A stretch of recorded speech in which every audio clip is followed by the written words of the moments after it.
be following. Put up a post asking people to give me ideas for this new segment I want to start doing here on the podcast, we'll do a little write-up. It's called The Ridiculous and the Sublime. Wow.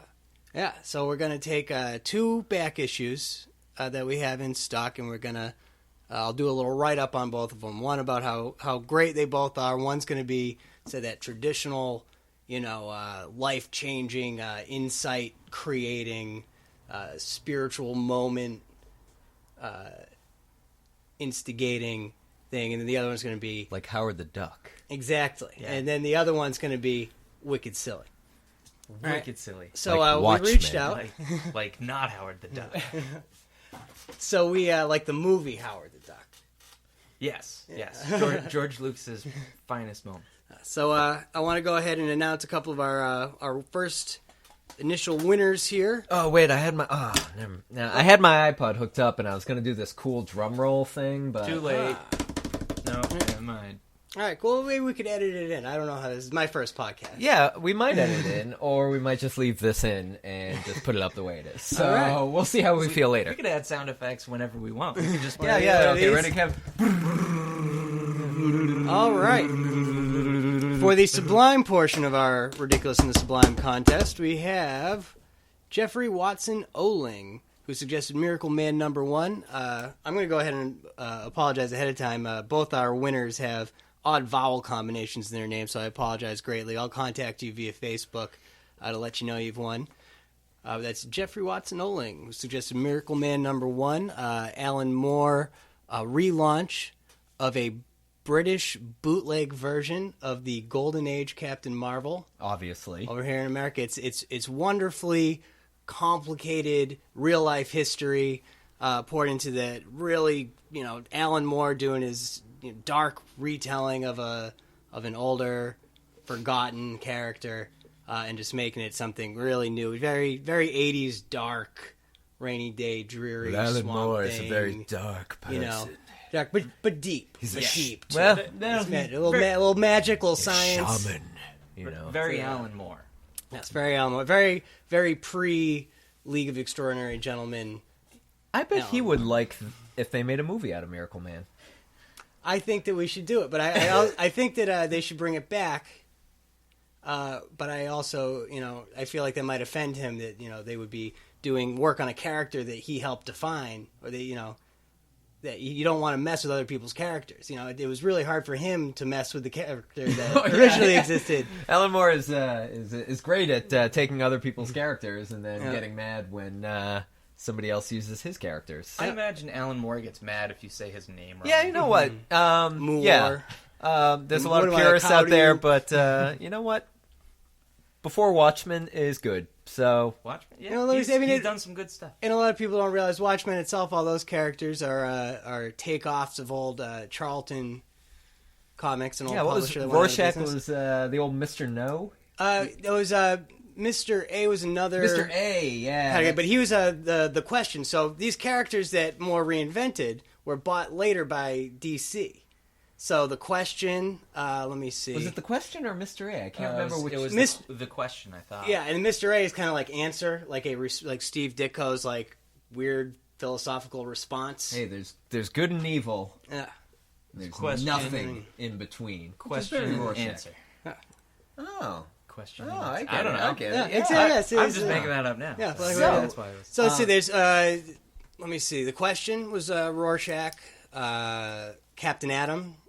It's Dr. Manhattan. Yeah. Night Owl was Blue Beetle. Oh yeah, that's Night Owl, Blue Beetle. Which is funny because you originally think that, like, I thought it was just it's supposed to be Batman, but no. Well, isn't that once Blue Beetle was at DC, kind of how they played him as a second-rate Batman? Yeah. No one takes Blue Beetle seriously. I think that's what DC does when they acquire old properties, is they place them as a second-rate version. Captain Marvel, Shazam is a second-rate Superman. Blue Beetle's a second-rate Batman. So, got to keep it, in-house. Yeah, right. So let's see. Peacemaker, that was the comedian. It's an obscure one. Okay. I had to I didn't know Wikipedia that that, one. myself once upon a Yeah. time.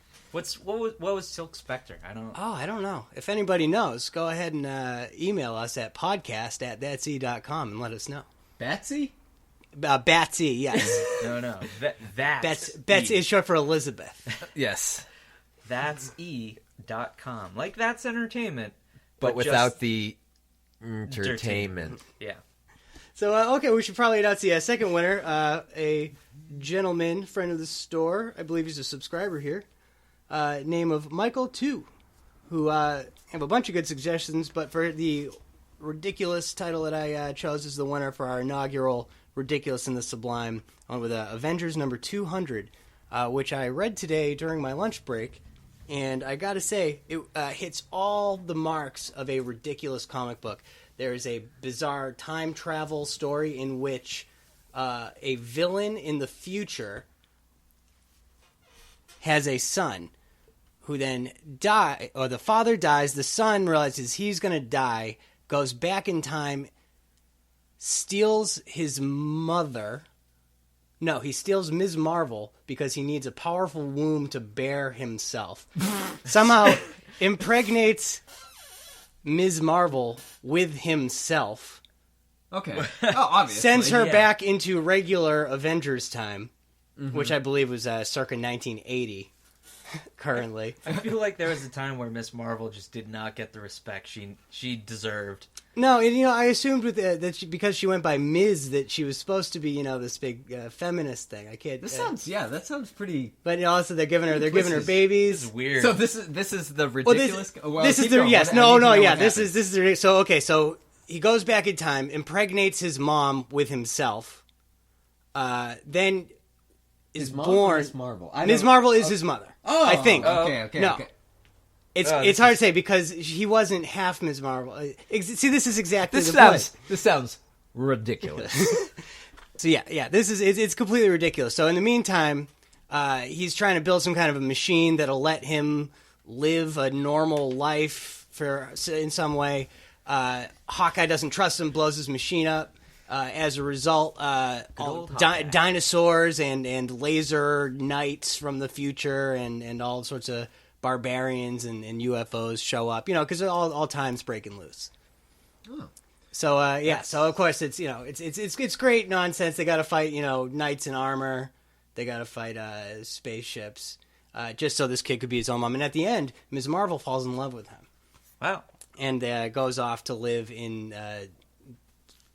time limbo. That's married to her own son, I think. Pretty ridiculous. So yeah. So that was ridiculous and sublime. It was, and so are you going to be doing this weekly, or I'm going to shoot for once in a while, monthly? Is the idea here? I think it'll take me a while to find a really great one and write it up, and then we have an accompanying sale. So I should say that Jeffrey and Michael, you guys both won $10 gift certificates.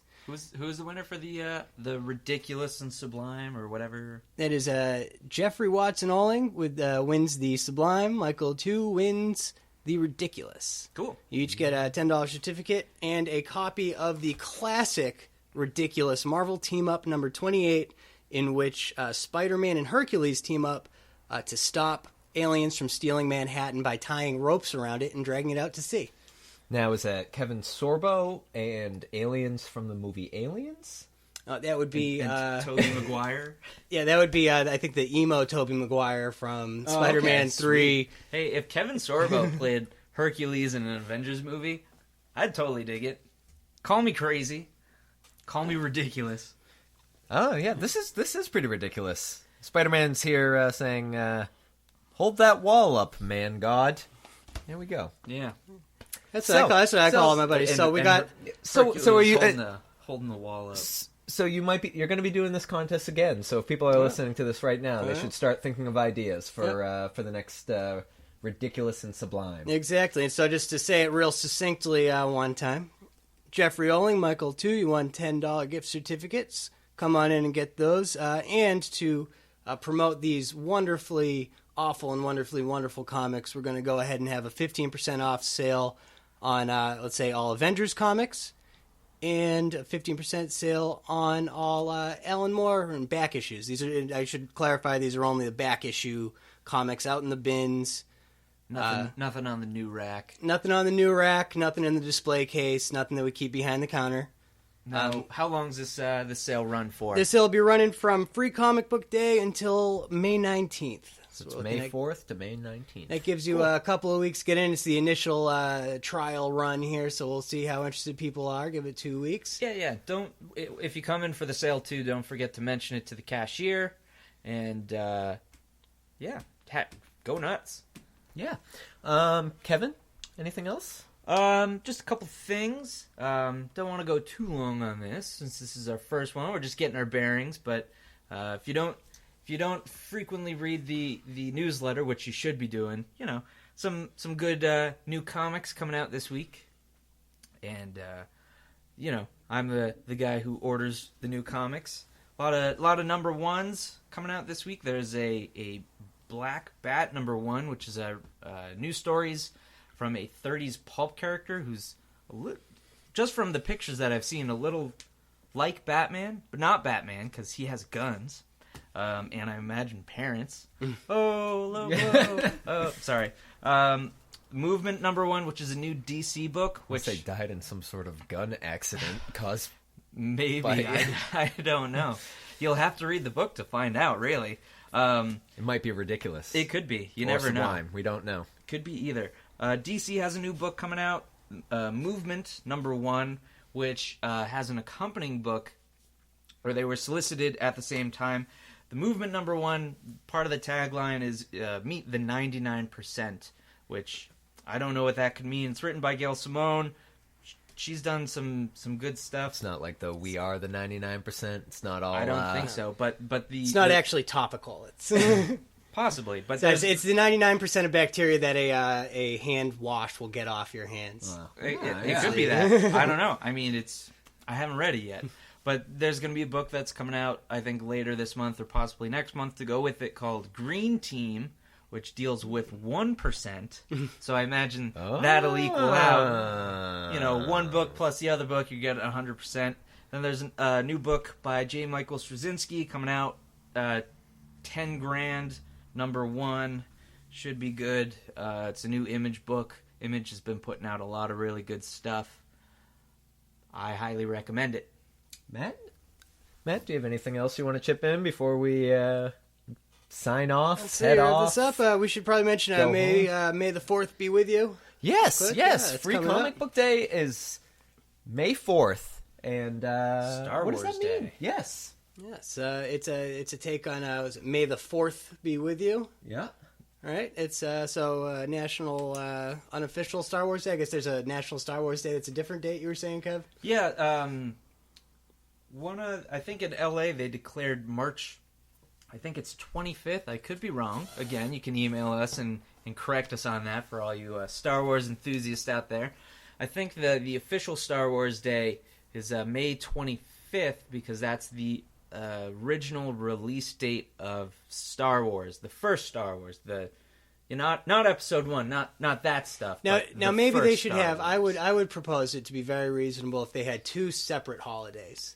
And only on the original trilogy holiday with the banks be closed. How about instead of just, it could be a month. It could be like Star Wars History Month. So we can learn about. We just need to find a month that isn't already taken by something. Yeah, we could learn about the ways of the Jedi. Possibly even throw in some stuff about the Sith, so we know what to avoid. Maybe some of the wars that went on. I don't know. Yes. So May 4th. May the 4th be with you. It's Free Comic Book Day, Star Wars Day. It's going to be the new Magic set's going to be available. I'm going to say this May 4th is going to be ridiculous and sublime. It's going to be a lot of fun. So, if there's anything else, anybody else have anything to put in? I think that's all I got, Kev.